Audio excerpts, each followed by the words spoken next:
Ex-presidente da CBF é condenado nos Estados Unidos a 4 anos de prisão.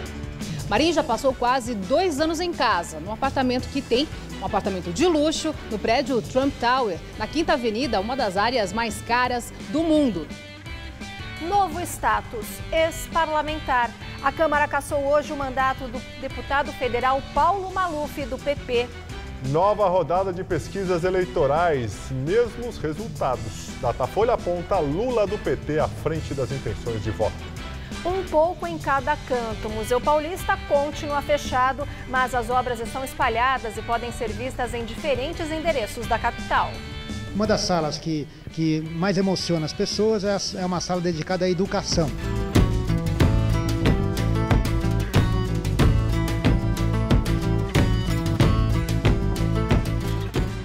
Você acompanha essas e outras notícias após o intervalo. Até já.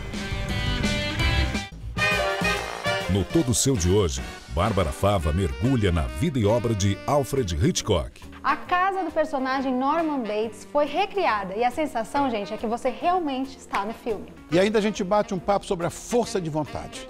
Vamos conhecer histórias inspiradoras de quem superou dificuldades e transformou os obstáculos da vida em novas oportunidades. Eu tinha tudo para ter uma vida infeliz, viver reclamando, mas eu não deixei que essa limitação física me impedisse de sonhar, sabe? Eu acho que isso foi o mais importante. Todo Seu é hoje, 10h30 da noite. Fica comigo que eu tô aqui te esperando, hein?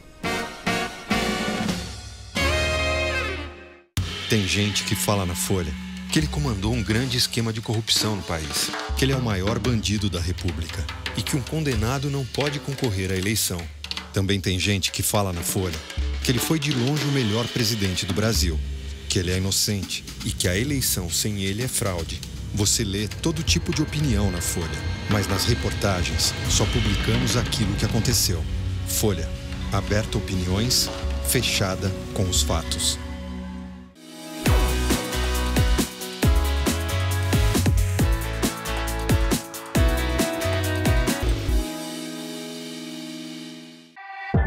De escrever a sua própria história? Que tal dirigir a sua própria vida? Então corre pra cá que a sua hora chegou. Bem-vindo ao Universo Casper, um lugar certo para você pensar, criar e questionar. Na Casper, razão e emoção se unem para fazer diferente, fazer melhor. E você, aceita o desafio? Tem muita coisa nova te esperando por aqui. Faculdade Casper Líbero, Vestibular 2019. Paixão por comunicação. Neste domingo, o entrevistado do Hora do Voto é o candidato à presidência da República pelo Partido Novo, João Amoedo. Hora do Voto, neste domingo, 11 da noite.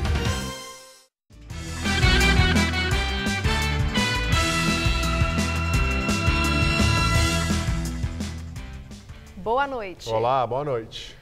A Polícia Federal realizou hoje em São Paulo uma operação para desarticular uma quadrilha que fraudava o recebimento do abono salarial do PIS.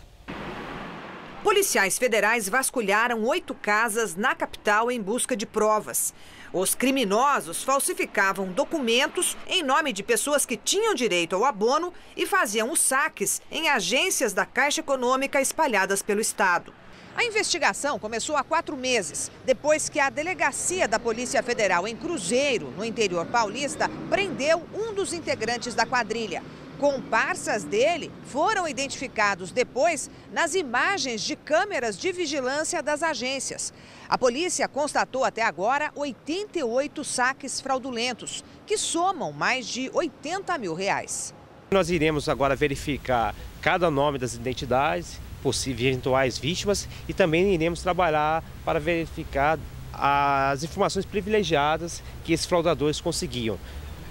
Primeiro com relação aos documentos falsos e depois com relação ao abono salarial de cada uma das vítimas. O abono salarial do PIS é um complemento de renda financiado com dinheiro do Fundo de Amparo ao Trabalhador, mantido pelas contribuições mensais de empresas e órgãos públicos. 22 milhões de trabalhadores têm direito ao benefício de até um salário mínimo, pago de forma escalonada durante 12 meses. São pessoas que receberam, em média, até 2 salários mínimos por mês em 2017 e trabalharam com carteira assinada por pelo menos 30 dias. É preciso também estar inscrito no programa pelo prazo mínimo de 5 anos. A Justiça dos Estados Unidos condenou o ex-presidente da CBF e ex-governador de São Paulo, José Maria Marim, a 4 anos de prisão. Aos 86 anos de idade, José Maria Marim chorou no julgamento. Tanto que a juíza precisou fazer um intervalo antes do veredito. O Cartola saiu condenado a 4 anos de prisão pela Justiça dos Estados Unidos. O ex-governador de São Paulo foi considerado culpado por crimes cometidos quando era presidente da CBF, a Confederação Brasileira de Futebol, entre os anos de 2012 e 2015. A promotoria pediu uma condenação de 10 anos pela acusação de Marim ter recebido 6,5 milhões de dólares, o equivalente hoje a cerca de 26 milhões de reais, de propina de empresas de marketing esportivo para, em troca, assinar contratos de direitos de transmissão da Copa Libertadores da América, Copa do Brasil e Copa América. Marim respondia por organização criminosa, fraude bancária e lavagem de dinheiro. Essa é a segunda vez que a mesma corte julga o caso FIFA-Gate. O mega esquema de corrupção na FIFA foi descoberto em maio de 2015, quando Marim e mais 5 dirigentes de futebol de outros países foram presos na Suíça. O ex-presidente da CBF está detido há 8 meses numa penitenciária no subúrbio de Nova York, conhecida pelas más condições dadas aos presos. A defesa vai pedir prisão domiciliar até que os recursos sejam julgados. Marim já passou quase 2 anos em casa, no apartamento que tem, um apartamento de luxo, no prédio Trump Tower, na Quinta Avenida, uma das áreas mais caras do mundo. Mas a pena também fala em multa de $1,2 milhão e ainda devolução de mais 3 milhões de dólares. Juntando tudo, Marim vai ter que pagar cerca de 18 milhões de reais para a Justiça dos Estados Unidos. Os ex-presidentes da CBF, Ricardo Teixeira e Marco Polo Del Nero, também foram denunciados pela Justiça dos Estados Unidos por receber propina e cometer os mesmos crimes pelos quais Marim foi condenado. Mas como o Brasil, por lei, não extradita seus cidadãos, eles não são julgados em Nova York. Ao todo, 42 pessoas e empresas estão envolvidas no esquema que movimentou mais de 800 milhões de reais em subornos. Ex-parlamentar. A Câmara cassou hoje o mandato do deputado federal Paulo Maluf, do PP. A decisão foi unânime, tomada depois de ser adiada por 3 vezes este mês. A reunião ocorreu em Brasília, na casa do presidente da Câmara, Rodrigo Maia, do DEM. Maluf estava no 4º mandato como deputado federal. Ele ficaria no cargo até o fim do ano, mas estava afastado desde fevereiro, quando o suplente Jundiabe, do PSD, foi convocado. Segundo o Ministério Público Federal, Maluf usou contas no exterior para lavar dinheiro desviado da Prefeitura de São Paulo quando exerceu o cargo entre 1993 e 1996.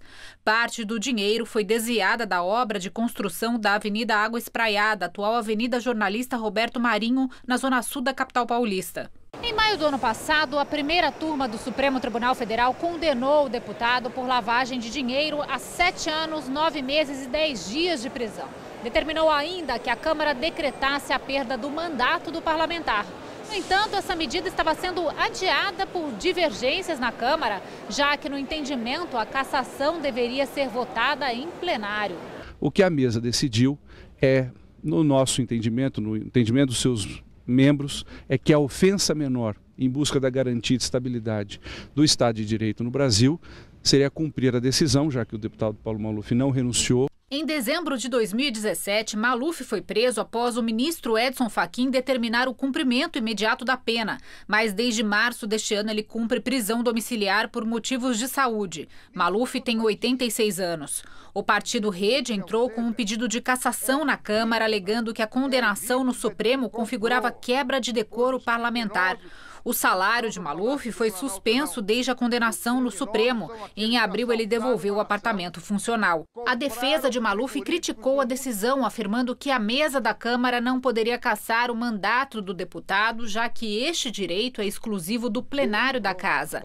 E não descarta a possibilidade de entrar com um mandado de segurança junto ao STF, questionando a cassação.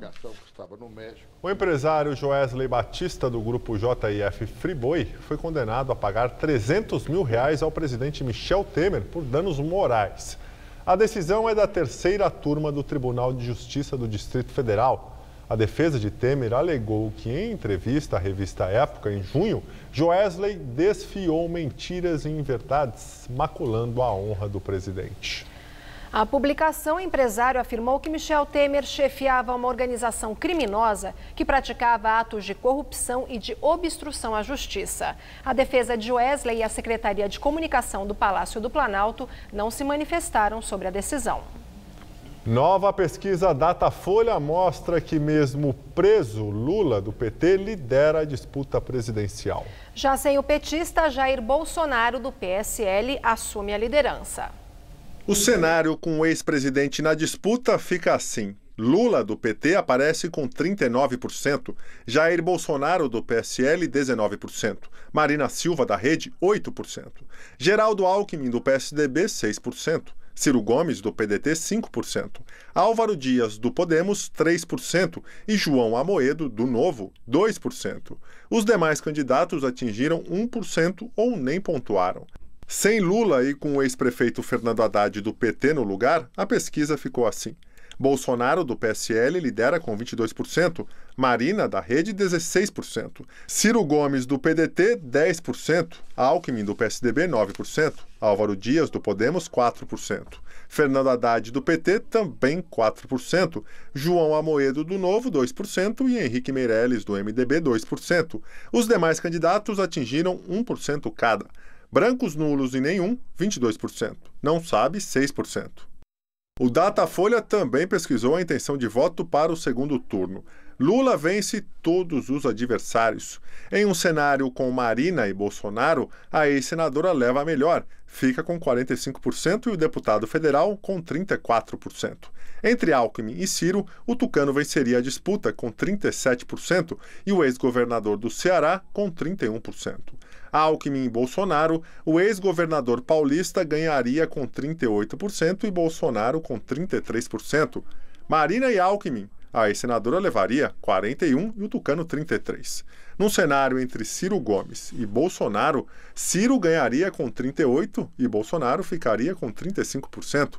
Em uma disputa entre PT e PSDB, Alckmin se sairia melhor e ganharia com 43%. Haddad ficaria com 20%. Entre Bolsonaro e Haddad, o deputado federal do PSL levaria com 38% e o petista e ex-prefeito de São Paulo, 29%. A margem de erro do Datafolha é de 2 pontos percentuais. Foram ouvidos 8.433 eleitores em 313 municípios. A pesquisa foi realizada entre a segunda-feira e ontem e está registrada no TSE.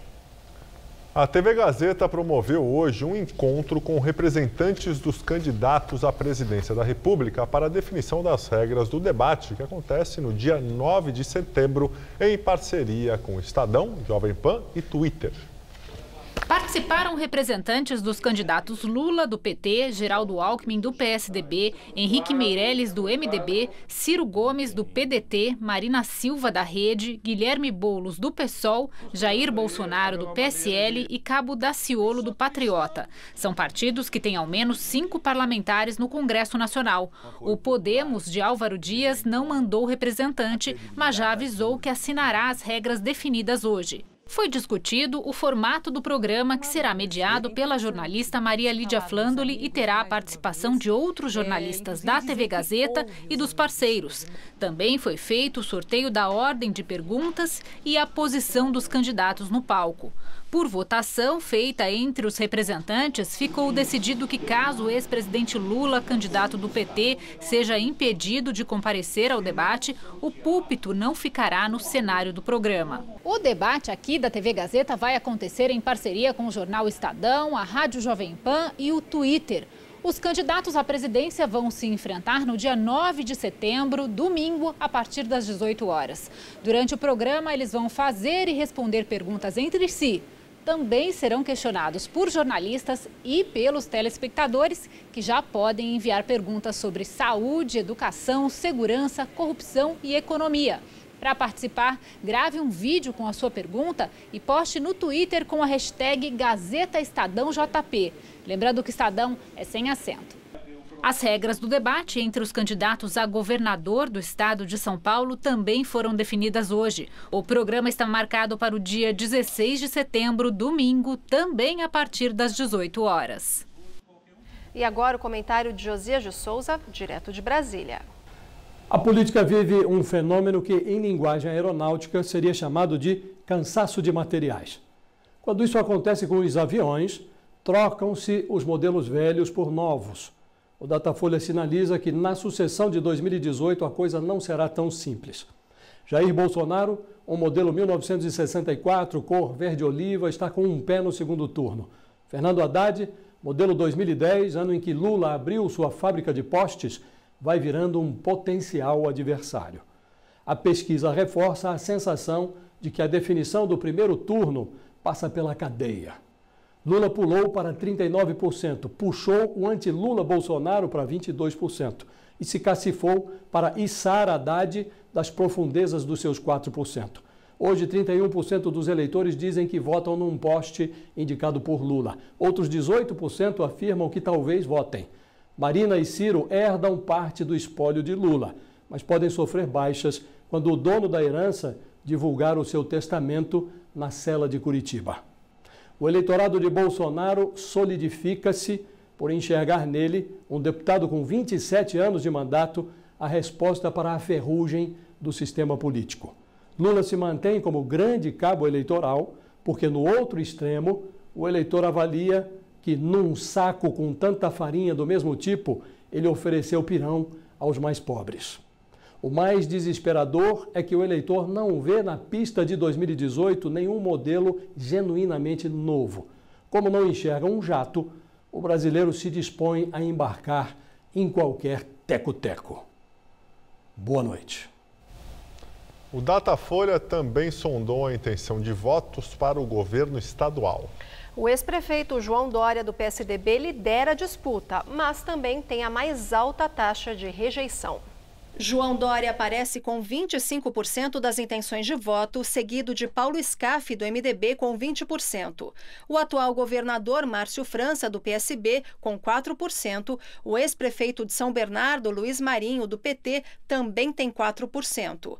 A professora Lisete, do PSOL, 2%. E Major Costa e Silva, do Democrata Cristão, 2%. Os demais candidatos atingiram 1% ou nem pontuaram. Branco, nulo ou nenhum, 26%, não sabem, 11%. O Datafolha também pesquisou a rejeição entre os candidatos. O ex-prefeito de São Paulo é o mais rejeitado, com 32%. Em seguida, o presidente licenciado da Fiesp, Paulo Scaff, com 21%. O petista Luiz Marinho, com 19%. Márcio França, 15%. E Major Costa e Silva, com 14%. A margem de erro da pesquisa é de 2 pontos percentuais. Foram ouvidos 2.018 eleitores em 50 municípios do estado. O levantamento também foi feito entre a segunda-feira e ontem e foi registrado na Justiça Eleitoral. O ex-deputado e ex-líder do PT na Câmara, Cândido Vacareza, atualmente no Partido Avante, foi denunciado junto com outras 9 pessoas na Operação Lava Jato. Todos viraram réus pelos crimes de formação de quadrilha, corrupção e lavagem de dinheiro. As investigações desse processo tiveram início após depoimentos de delação do ex-diretor da Petrobras, Paulo Roberto Costa.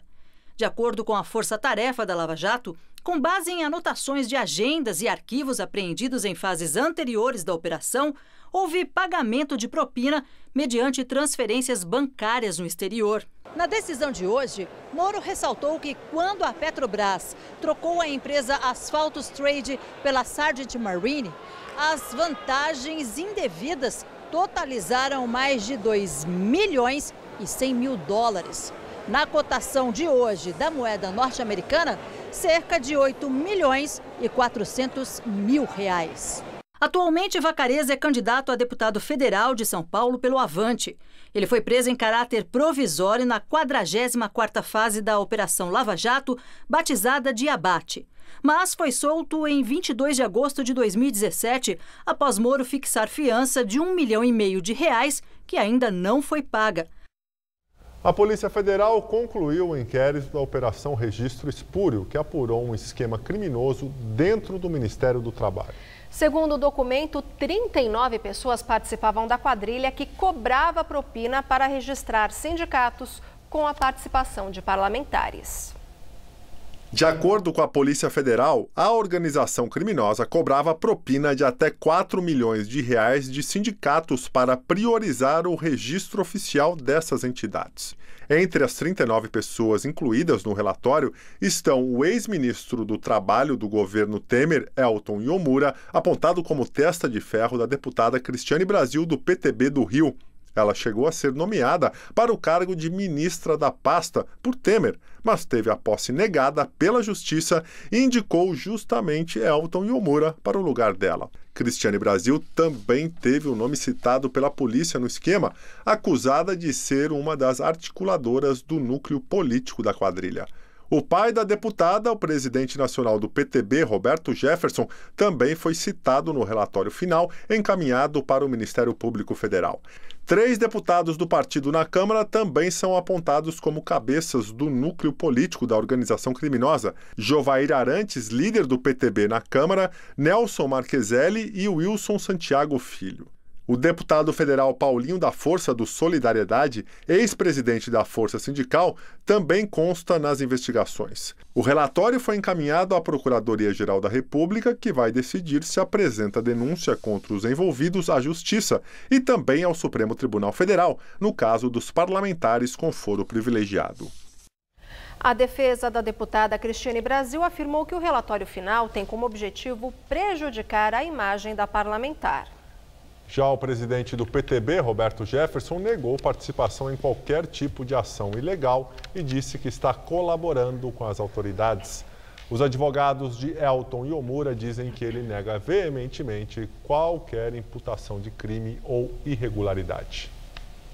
O Senado argentino aprovou por unanimidade buscas nas propriedades da senadora e ex-presidente Cristina Kirchner, que tem imunidade parlamentar e é investigada no caso do chamado Cadernos da Corrupção. O debate começou no início da tarde com a presença da ex-presidente e da maioria dos senadores. Cristina já havia declarado ao Senado numa carta que permite que revistem suas 3 propriedades no país. O pedido de buscas partiu do juiz Cláudio Bonadil, responsável pelo caso do escândalo dos cadernos, uma espécie de lava-jato argentina que revelou uma rede de propinas bilionárias dos governos Kirchner. A ex-presidente Cristina é investigada por ter supostamente aceitado dinheiro em troca de favorecimento de empresários na construção de obras públicas durante o seu mandato. Ontem e hoje, milhares de pessoas se reuniram em frente ao Congresso Nacional em Buenos Aires contra e a favor da autorização das buscas. Manifestantes também pediam o fim do foro privilegiado da parlamentar. A ex-presidente Cristina Kirchner enfrenta outros 5 processos por enriquecimento ilícito. Ela se declara inocente e vítima de perseguição política. O governo de Roraima enviou hoje ao Planalto um ofício com 10 cobranças para que o Estado consiga enfrentar o fluxo de venezuelanos que chega à cidade de Pacaraima, no norte da região. A governadora Sueli Campos, do Progressistas, alega nunca ter recebido ajuda federal para recompor os gastos na educação, saúde e segurança pública causados pela sobrecarga da imigração.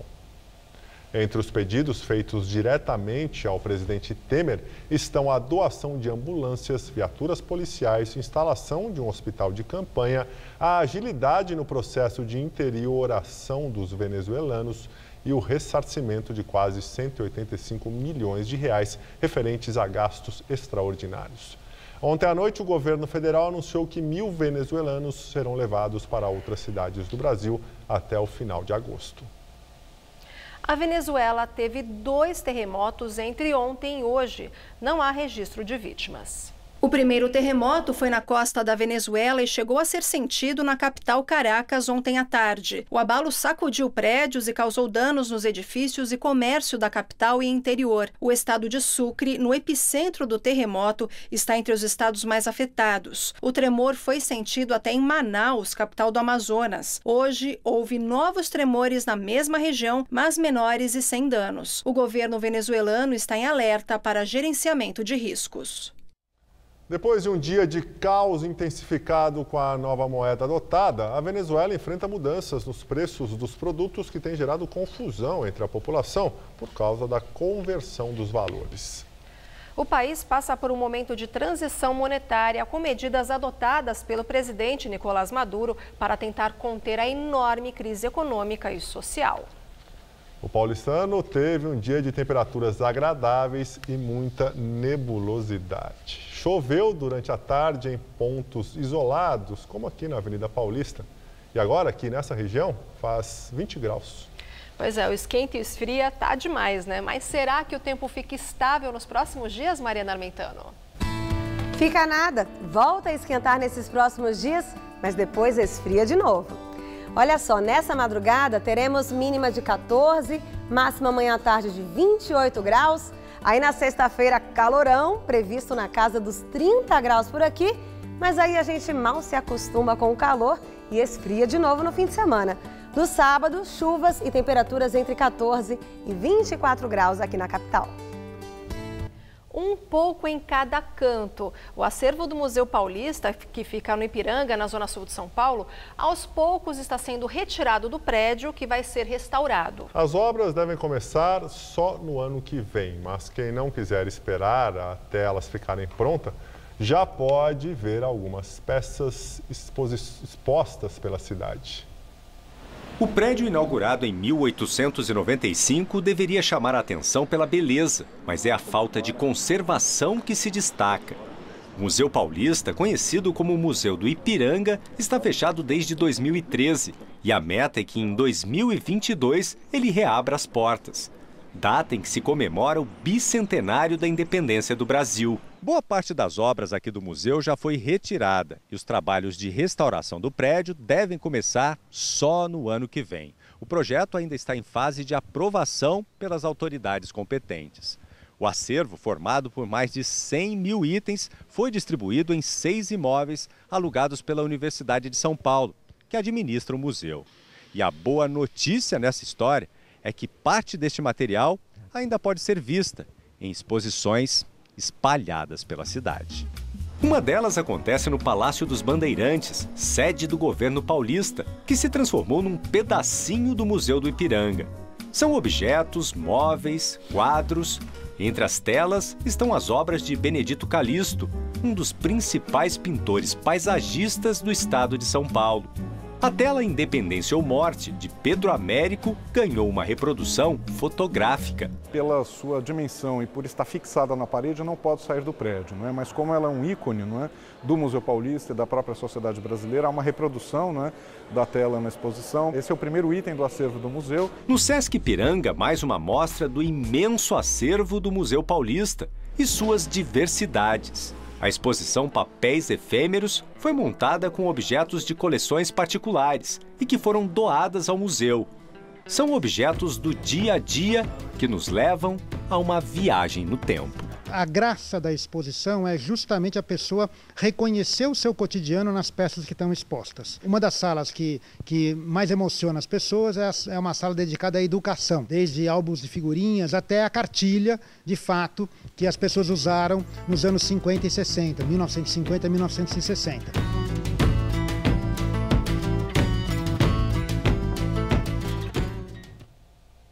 A exposição no Palácio dos Bandeirantes, no Morumbi, pode ser vista de terça a domingo, das 10 da manhã às 4 da tarde e vai até janeiro.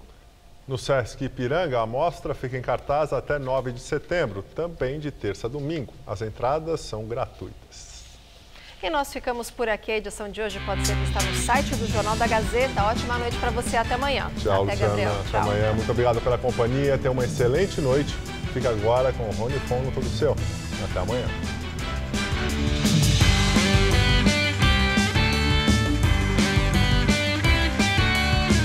Próximo domingo, 11 da noite, em Hora do Voto, Maria Lídia entrevista o candidato à presidência da República pelo Novo, João Amoedo.